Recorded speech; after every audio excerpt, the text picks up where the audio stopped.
नमस्कार दोस्तों, स्वागत है आप सभी का। दोस्तों, भारतीय रेल अपने वर्षों से चले आ रहे पुराने ढर्रे को छोड़ती हुई नई नई उपलब्धियों की ओर अग्रसर है। बीते वर्षों में यात्रियों ने भारतीय रेल में कई बदलाव देखे हैं। स्टेशनों पर यात्री सुविधा से लेकर यात्री गाड़ियों आधुनिकता तक बहुत कुछ सकारात्मक और उल्लेखनीय बदलाव है। यद्यपि कोरोना संक्रमण काल में यात्री गाड़ियों के बंद होने तथा उसके बाद आज तक सारी यात्री सेवाएं सुविधाएं बहाल न होने के बावजूद यह बदलाव महसूस किया जा रहा है। भारतीय रेल ने अपनी परिवहन क्षमता बढ़ाने के लिए शुरू से आखिरी तक जो बदलाव अपने बुनियादी ढांचे में करना चाहिए उस पर अपना लक्ष्य केंद्रित किया है। उल्लेखनीय है का प्रमुख लक्ष्य है रेलगाड़ियों की गति बढ़ाना। तो शुरुआत हुई पटरियों का रेल मार्गों की मजबूतीकरण।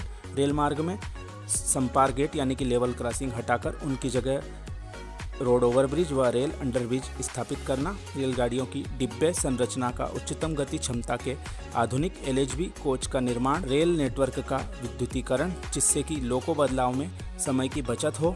अत्याधुनिक सिग्नलिंग सिस्टम और लोकों में उच्च तकनीकी परिचालन व्यवस्था। ऐसे कई त्वरित निर्णय लिए गए और तेजी से क्रियान्वित किए गए।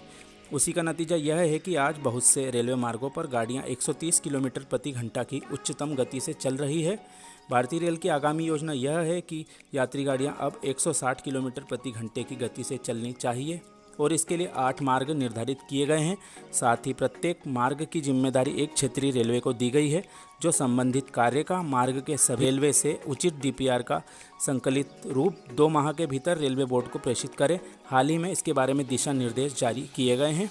उपरोक्त परिपत्रक में दिल्ली से चेन्नई 2164 किलोमीटर रेल मार्ग जो कि उत्तर रेलवे, उत्तर मध्य रेलवे, पश्चिम मध्य रेलवे, दक्षिण मध्य रेलवे और दक्षिण रेलवे से होकर गुजरता है, उसका जिम्मेदार क्षेत्रीय रेलवे उत्तर मध्य रेलवे को बनाया गया है। वहीं मुंबई हावड़ा 1965 किलोमीटर रेल मार्ग को जो दक्षिण पूर्व रेलवे से गुजरता है, इसकी जिम्मेदारी दक्षिण पूर्व मध्य रेलवे के पास दी गई है। और मुंबई चेन्नई 1276 किलोमीटर लंबा रेल मार्ग जो मध्य रेलवे, दक्षिण मध्य रेलवे तथा दक्षिण रेलवे से गुजर रहा है, उसकी जिम्मेदारी मध्य रेलवे के ऊपर दी गई है। चेन्नई हावड़ा 1652 किलोमीटर रेल मार्ग जो दक्षिण रेलवे, दक्षिण मध्य रेलवे, पूर्व तटीय रेलवे, दक्षिण पूर्व रेलवे से गुजरता है, इसकी जिम्मेदारी पूर्व तटीय रेलवे को दी गई है। चेन्नई से बेंगलोर 362 किलोमीटर लंबाई का रेल मार्ग जो दक्षिण रेलवे तथा दक्षिण पश्चिम रेलवे से गुजरता है, इसकी जिम्मेदारी दक्षिण रेलवे को दी गई है।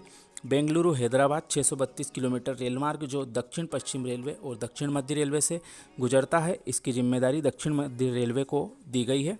चेन्नई हैदराबाद 715 किलोमीटर रेल मार्ग जो दक्षिण रेलवे और दक्षिण मध्य रेलवे से होकर गुजरता है, इसकी जिम्मेदारी दक्षिण मध्य रेलवे को दी गई है। वहीं हावड़ा से पुरी 502 किलोमीटर का मार्ग दक्षिण पूर्व रेलवे तथा पूर्व तटीय रेलवे से गुजरता है, इसकी जिम्मेदारी पूर्व तट रेलवे को दी गई है।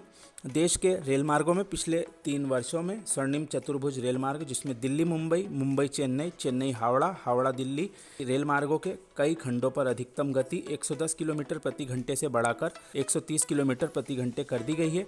इसी को देखते हुए रेल प्रशासन इसे 130 किलोमीटर प्रति घंटा से अपग्रेड कर 160 किलोमीटर प्रति घंटा करने की तैयारी कर रही है।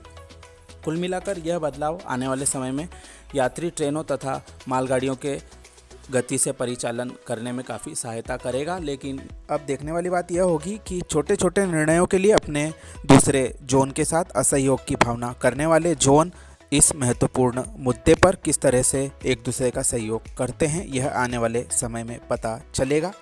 छोटी सी जानकारी आपको कैसी लगी कृपया कमेंट करके हमें ज़रूर बताएं। हमारे साथ बने रहने के लिए आप सभी का धन्यवाद।